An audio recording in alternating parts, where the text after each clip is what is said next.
네, 인데스까? 이요. 안녕하세요. 저는 호란체키 라고입니다. 저는 박소준 씨의 팬이에요. 같이 사진 찍어주세요. 고멘今忙しい。ごめん忙しい今。来たね弁当起きなさい。弁当知らない。 중국에서 15년 가까이, 필리핀에서 5년 가까이, 그리고 일본에서 2년, 20년 이상 해외에서 생활을 하고 있고 사업을 하고 있고요. 그리고 일본인 아내와 국제 결혼해서 지금도 일본 오키나와에 정착해 살고 있는 나름대로 해외 경험이 풍부하다고 생각하는 국제아재 반갑습니다, 여러분. 오늘은 일본의 요모조모 두 번째 시간입니다. 일본의 옵션 문화에 관련된 이야기를 좀 해볼까 합니다. 이게 무슨 말이냐고요? 일본에서는요, 소비자가 어떤 걸 구매하거나 어떤 서비스를 신청하거나 가입하거나 할 때 옵션이 굉장히 많아요. 그래서 정말 많은 옵션들을 소비자가 선택할 수 있도록 해 놓았습니다. 자, 얼핏 들으면 좋은 것 같죠? 아니, 아재님 그거 좋은 거 아닙니까? 소비자가 꼭 필요한 옵션들을 선택을 해서 소비의 어떤 합리성을 추구하는 그러한 좋은 문화인 것 같은데요 라고 생각을 하실 수 있습니다. 물론 일리가 전혀 없는 건 아니지만 꼭 그렇지만은 않다라는 얘기를 제가 오늘 말씀을 좀 드리고 싶습니다. 국제아재도 일본에 살면서 이 옵션 문화에 지금 점점점 익숙해져 가고 있습니다. 제가 한국에서 예전에 이런 뉴스들을 본 적이 있어요. 한국 자동차 메이커들이 필요 없는 옵션들을 다 차에 때려 넣어서 소비자들이 이미 옵션이 다 들어간 그런 차를 비싸게 구매를 하는, 결국에는 자동차 값을 상승시키는, 그래서 자동차 메이커들이 소비자들을 호갱으로 보는 그러한 안 좋은 이런 옵션 문화, 이런 게 있다. 이런 이제 기사들을 들은 적이 있고, 그러면서 뭐 미국이나 유럽에서 차를 구매할 때에는 소비자가 굉장히 많은 옵션들을 선택할 수 있도록 그렇게 소비자를 배려한다. 우리 대한민국도 이렇게 바뀌어야 되지 않나? 라는 이제 그런 이제 기사들을 아주 20-30년 전에 예전에 본 적이 있어요. 저는 뭐 유럽에서 신차를 사본 적이 없지만 제 친구가 유럽에 살고 있는데 차를 살 때 정말 그 옵션이 너무 많아가지고 책 한 권이래요. 그거를 뭐 파워 윈도우, 뭐 파워 핸들, 오토 도어락, 뭐 썬루프, 정말 많은 것들을 소비자가 선택할 수 있도록 되어 있다고 합니다. 굉장히 복잡하대요, 그 주문서가. 자, 근데 일본이 그런 게 아니라는 거예요. 제가 살아보니까 이 옵션에 대한 권한을 소비자에게 줌으로써 어떤 합리적인 소비를 유도한다기보다는 실제로 옵션을 안 하면 안 되게 만드는, 그래서 일본 기업체나 브랜드들이 장사를 하는 그러한 느낌을 제가 정말 많이 봤거든요.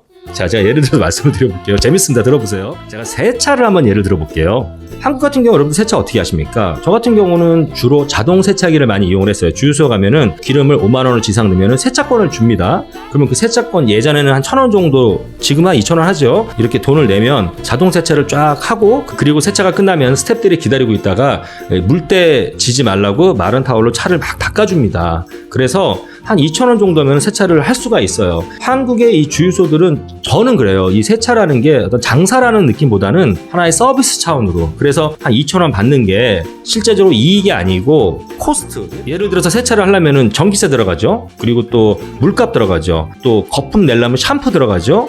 그리고 차 광 내고 코팅하려면 왁스가 들어갑니다. 또한 그 세차를 할 때 스텝이 한두 분이 오셔가지고 세차 잘 되라고 기계에 들어가기 전에 물도 쫙 뿌려주고, 세차가 끝나고 나면은 물때 지지 말라고 마른 타올로 다 깎아주고, 이렇게 한단 말이에요. 일본은 절대 서비스 개념이 아닙니다. 기름 넣고 안 넣고 상관이 없어요. 자, 세차를 하게 되면요, 차를 몰고 자동 세차기 앞에 가요. 그러면 기계판이 있는데 엄청 복잡해요. 버튼이 엄청 많습니다. 각종 옵션 버튼들이에요. 그래서 이게 어떻게 되냐면 세차를 할 때 물만 가지고 세차를 하겠다 그러면 한국 돈으로 한 4,000원에서 5,000원 정도, 400엔에서 500엔을 넣습니다.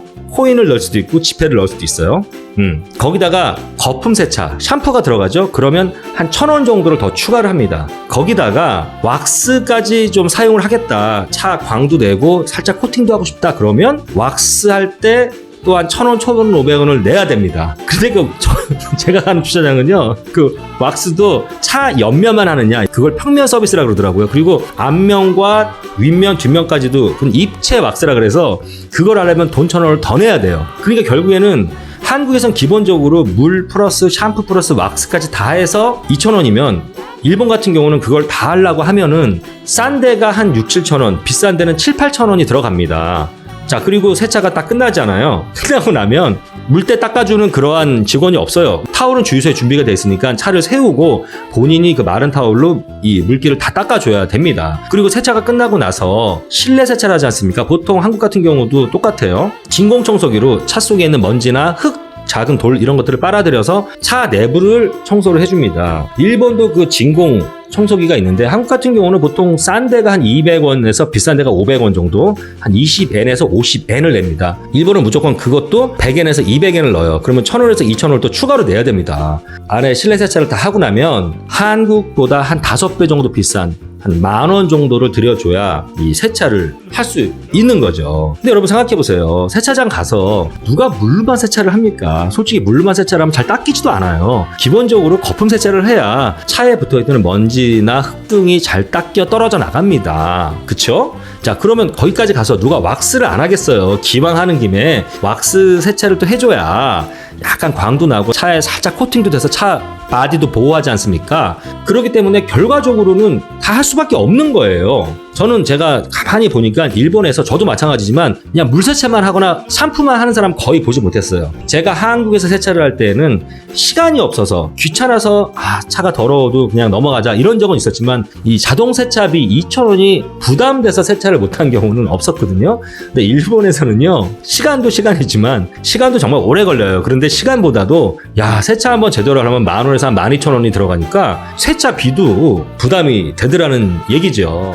제가 또 다른 예를 한번 들어볼게요. 한국 같은 경우는 이 통신사 가입할 때 굉장히 매뉴얼이 간단하잖아요. 자, 내가 이 폰을 원래 내 폰이냐? 그러면 더 간단하죠. 폰을 뭐 약정으로 해서 뭐 얼마 지원금을 받고 뭘 받고 뭐 2년 3년 약정을 하고 이러면 조금 복잡해집니다. 일본은요, 이런 통신사에 가입할 때 또 해지할 때에도 굉장히 복잡해요. 이를테면은 내가 요거를 서비스를 쓰면은 이거를 포기해야 되고 또 요거를 포기하면 이게 좋아지고 하여튼 굉장히 복잡하고 또 뭐 데이터를 하루에 뭐 몇백 메가바이트 이상이 되면은 인터넷이 느려져요. 일본은요, 내가 몇십 기가바이트를 신청을 한다 하더라도 하루에 내가 소비하는 데이터 양이 몇백 메가바이트 이상이 돼버리면 속도가 확 느려지고요. 그거를 뭐 이틀 내지 3일 동안 어느 정도 데이터를 쓰는 양을 좀 유지를 해줘야 본래 속도로 돌아온다거나 뭐 이런 식으로 하여튼 복잡합니다. 그런 것들을 꼼꼼하게 메뉴를 따져보지 않으면은 가입하고 나서 낭패를 보는 경우도 굉장히 많이 있습니다. 또 다른 예를 들어볼게요. 요즘에 일본에는 이 다베호다이, 노미호다이 식당들이 많이 있어요. 그런 이자카야도 많습니다. 이게 무슨 말이냐면 다베호다이는 먹는 거 무한 리필이에요. 노미호다이는 마시는 거 무한 리필입니다. 한국 같은 경우도 뭐 20년, 30년 전에 뭐 무한 리필집 굉장히 유행했었죠. 뭐 고기 무한 리필. 그런데 이런 무한 리필집들이 싸면서 먹는 거를 무한으로 제공을 해야 되기 때문에 좋은 재료를 쓸 수가 없어요. 소비자들이 압니다. 가서 싸게 배불리는 먹을 수 있지만 그닥 맛도 없고 음식 퀄리티도 좋지가 않아요. 그래서 한국엔 이 무한리필집이 사실은 조금씩 없어져가는 추세인데요. 일본은 서민들의 삶이 빡빡해지기 때문에 최근에 이런 무한리필집들이 굉장히 많이 늘어나고 있고요. 이런 무한리필을 안 했던 식당이나 이자카야도 다베오다이나 노미오다이 시스템을 도입을 해서 호객행위를 합니다. 그런데 재밌는 게 예를 들어서 3,000엔을 내면은 먹는 거 다베오다이야. 다 뭐 안주를 막 마음껏 주문할 수가 있는데요. 여러분들 음식에서도 이 코스트가 다 틀리잖아요. 재료비가 비싼 게 있고 좀 재료비가 싼 게 있지 않습니까? 그러면 이 다베호다이로 시킬 수 있는 이 메뉴들이 한정이 돼 있어요. 그리고 조금 더 재료값이 들어가는 그런 음식을 시키려면 또 돈 10,000원을 추가해야 된다거나, 이 노메오다이 같은 경우도 일본은 이상하게 이 생맥주가 가장 비싼 음료수 중에 하나입니다. 한국은 생맥주가 굉장히 저렴한데 일본은 이 맥주가 비싸거든요. 그러면 이 노미호다이 같은 경우는 맥주가 포함이 안 된 경우가 있거나 아니면 한 잔 아니면 2잔까지는 시킬 수가 있어. 그 다음부터는 다른 걸 마음대로 시킬 수 있거나 거기에 추가 비용을 좀 더 내면 맥주까지도 노미호다이 무한리필로 마실 수가 있다는, 뭐 이렇게 되게 복잡해요. 저도 처음에 일본에서 뭐를 사거나 가입하거나 구매할 때 너무 복잡해서 우왕좌왕했던 그런 경험들이 지금도 많이 있습니다만, 그러면은 한국은 기본적으로 소비자들이 불편하지 않게 여러 서비스를 다 넣어서 간단하게 해서 돈을 받습니다. 그리고 정말 개인의 취향, 이건 내가 필요하다 그러면은 돈을 좀 더 내고 옵션을 선택하게 되어 있는데, 일본 같은 경우는 진짜 한국처럼 편안한 서비스를 일일이 다 옵션으로 사용하려면 한국보다 훨씬 더 많은 돈을 지불을 해야 된다라는 거죠. 더 재밌는 예를 하나 들어볼게요. 일본에서 자동차 구매할 때 저도 깜짝 놀랐습니다. 여러분들 자동차 색깔 중에서 소비자가 가장 많이 선호하는 색깔이 뭡니까? 세 가지 색깔이죠. 흰색, 은색, 검은색. 요 세 가지 색깔을 소비자들이 가장 좋아합니다. 동양인들은 특히. 일본도 마찬가지인데요. 제 친구가 여기서 차를 사는데 차 색깔이 이 무슨 고동색도 아니고 좀 나름 그 차도 보기 나쁘지 않았습니다만, 원래 그 친구도 뭐 흰색이나 은색 뭐 이런 거 사고 싶었대요. 그런데 그런 흰색이나 은색을 사려면은 한국 돈으로 100만 원 이상의 추가 비용을 내야지만이, 옵션이죠. 그래야지만이 흰색, 은색, 검은색을 살 수 있었다라는 거예요. 그래서 본인 생각엔 야, 이 차값도 비싼데, 그 차가 좀 고급차거든요. 근데 야, 내가 막 100몇십만 원씩 내고 색깔을 흰색, 은색으로 내가 좋아하는 색을 사야 되나? 그래서 그냥 그 색을 샀다는 거예요. 반대로 한국은 흰색, 은색 이런 건 기본이잖아요. 그런데 내가 만약에 좀 특별한 색깔, 많이 생산이 안 되는 그러한 개성 넘치는 색깔의 차를 구매하고 싶다 그러면 차에 대한 색깔에 대한 옵션 조금 더 돈을 내고 특이한 나만의 원하는 그 색깔의 차를 받는지 모르겠지만, 아니 가장 많이 팔리는 흰색, 은색, 검은색 인기가 높은 이 색을 사려면은 돈을 더 내라, 뭐 이런 식입니다. 여러분들 제가 간단한 예 몇 가지만 들었는데 어떤지 아시겠죠? 자, 그러면요, 젊은 분들 같은 경우는 머리도 잘 돌아가고 계산을 빨리빨리 할 수가 있어서 그나마 계산해가지고 가장 자기에게 적합한 그런 서비스들을 다 옵션으로 이제 구매를 하는데, 그래도 한국보다 훨씬 비싸지는데, 이 노인분들, 일본의 이 노령화가 심각한 문제지 않습니까? 이 노인분들은 그런 걸 잘 생각하지 못해요.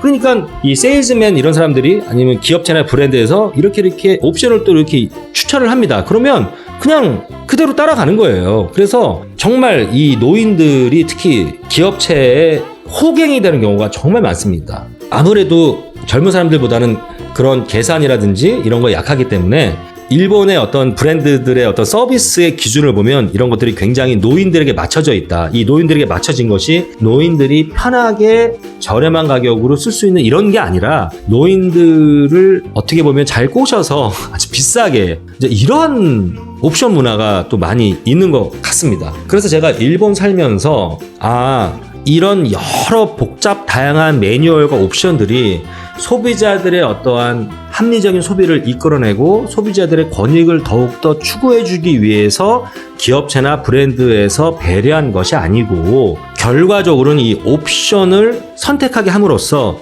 옵션을 선택 안 하면 안 되게끔 하는 이러한 프로그램들을 통해서 소비자들의 돈을 더 많이 가져가기 위한 하나의 수단이고 방법이구나라는 것을 느낄 때가 굉장히 많습니다. 그리고 일본에는 이런 쿠폰 같은 것들도 꽤 많이 있어요. 예를 들어서 내가 얼마 이상을 사면은 무슨 쿠폰을 줘요. 디스카운트 쿠폰. 뭐 한국 같은 경우는 그냥 날짜를 딱 주잖아요. 좀 길게 넉넉하게 줍니다. 근데 일본은요, 이런 게 또 있더라고요. 자, 쿠폰을 줘. 요 쿠폰은 10% 디스카운트 쿠폰이야.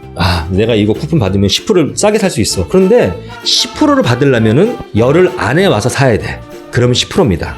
그럼 열흘부터 20일 안에는 5%, 20일부터 한 달 안에는 3% 이런 식으로 이런 디스카운트 쿠폰도 굉장히 복잡해요. 네, 이런 일본 기업체들의 얄팍한 상술이 저는 한국에서 쓰인다 그러면 당연히 먹히지 않을 거라고 봐요. 한국 소비자들이 굉장히 똑똑하고 야같기 때문에 한국에선 큰일 납니다. 그러나 일본의 이 순진하고 순박한 소비자들, 특히 나이가 많이 드신 분들, 이런 분들에게는 아직도 굉장히 잘 통하기 때문에 일본에서는 이런 복잡 다양한 여러 옵션들과 매뉴얼들을 꾸겨 넣어서 소비자들이 좀 혼란스럽게 해주고, 그런 다음에 또 이런 것들을 선택하지 않으면 굉장히 불편하게 만들어서 선택할 수밖에 없는 그런 분위기를 만들어서 돈을 번다. 그래서 제가 여러 번 얘기했지만 일본에 살면서 이런 일본 기업체나 또 브랜드들의 어떤 상술이 그들만의 리그, 해외에 나가면 절대 통하지 않을 것 같은데 일본에서만 먹히는 그런 그들만의 리그,